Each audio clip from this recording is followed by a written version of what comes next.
no more, bà coi nè ha, nắm ha. Đưa lại cho ngoại, nghe không nè, nắm đút vô.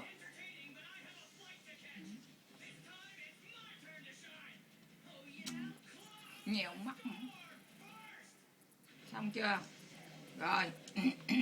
Nhiều quá, uống nhiều quá thôi, no more.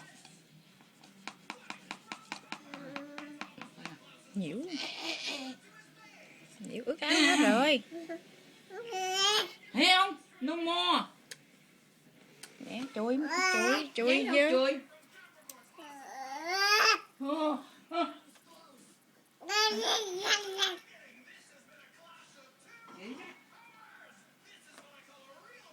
Cố uống.